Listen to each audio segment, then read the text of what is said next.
Hey everyone, welcome. Let's just dive right into this explainer and get you equipped with some absolutely essential knowledge for college life. Today, we're tackling one of those everyday situations that honestly causes a ton of anxiety for pretty much all of us: police interactions and your backpack. Consider this your friendly peer-to-peer legal survival guide. Let's get into it. So, picture this. You're walking across campus from a party, maybe you're sitting in your dorm room studying, or you get pulled over in a routine traffic stop. Out of nowhere, an officer points at your bag and asks to look inside. The pressure in that moment, it is immense. A lot of us just completely freeze up. Or, worse, we rely on myths we've seen on TV because, well, we don't really understand how consent works in the real world. So, should you just say yes to avoid trouble? Well, let's break down exactly why understanding your rights completely changes the game when it comes to handling this exact moment. Okay, so here's our survival roadmap for today. We'll cover the backpack dilemma, consent rights, keeping calm, why you should never resist, the absolutely biggest legal mistake people make, and finally, we'll wrap up with your encounter checklist. All right, moving right along to Section 1, the backpack dilemma, why your bag matters.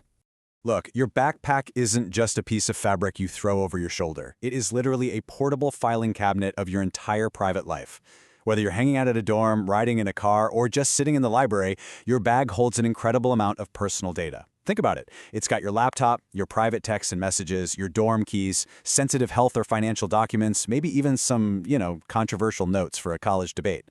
When a search happens, it's not just a quick peek. It is full access to your digital and physical footprint.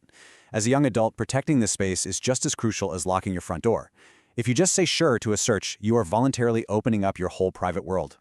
Which brings us to Section 2, understanding your consent rights, knowing what to say. I want you to memorize this exact golden phrase. It's the calm, legally sound way to assert your rights. And hey, it's time to debunk a massive TV myth right now.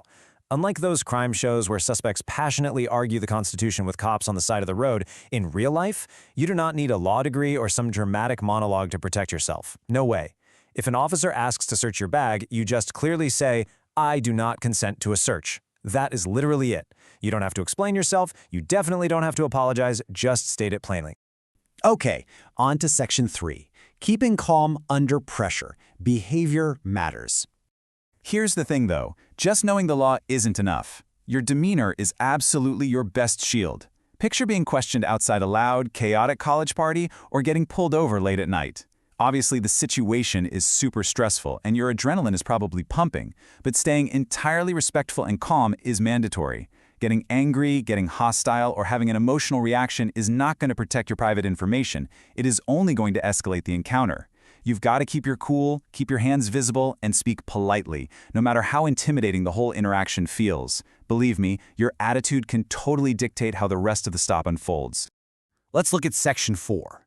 Never resist officers physically, knowing the boundaries.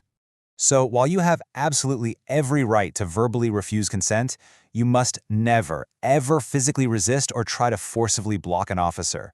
If they decide to go ahead and search your bag anyway, just step back. Do not grab the bag, do not use your hands, and definitely do not fight back. Instead, you're going to use 3 clear verbal actions to request legal boundaries. Ready? First, ask, "Am I free to leave?" Second, state, "I wish to remain silent." And third, state, "I want to speak to a lawyer." Using these specific actions creates a very clear legal boundary without ever putting your physical safety at risk. Now, you might be wondering, why on earth might an officer search your bag even after you say no? Well, it's because the legal standards actually shift depending on your environment.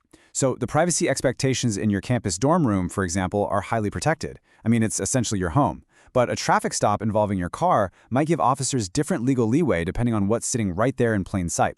But remember this absolutely crucial point. By clearly stating, "I do not consent," you have preserved your rights for any future legal proceedings, completely regardless of the location or how the immediate situation plays out. Moving to Section 5, the biggest legal mistake, a common trap. All right, one major trap that so many young adults fall into is panicking and talking way too much. When that adrenaline hits, people just start rambling. They try to fill the awkward silence by explaining why their bag smells funny, where they were just hanging out, or why they're acting so nervous. As your peer, I am begging you, do not do this. Over-explaining is super dangerous because it can accidentally hand the police probable cause to search you anyway, which totally overrides your refusal of consent. So remember your golden phrase, state it clearly, and then just embrace the silence. Keep it brief, Keep it simple. Finally, Section 6, your police encounter checklist, the survival guide recap. Okay, here is your ultimate survival recap to really lock into your memory. If you are stopped on campus today, I want you to run through these 3 steps. Step 1, check your emotions, stay respectful, and stay calm. Step 2, use your voice to simply say, "I do not consent." And step 3, keep your hands to yourself and never physically resist the officers under any circumstances. All right, let's do a quick knowledge check. Quiz time. If an officer searches your bag anyway after you say no, what are the 3 clear verbal actions you should take next? Write your answers in the comments below right now to lock it in. Let's see who gets it right. As we wrap up this explainer, I really want you to remember this. Understanding your rights isn't about being confrontational. Not at all. It's about staying informed, staying calm, and being firmly in control of your own boundaries. You don't have to be terrified of a bag search if you just know the basics. Take this knowledge, share it with your friends, and definitely apply it next time you head out on campus or get behind the wheel. Thanks so much for joining me, and stay safe out there.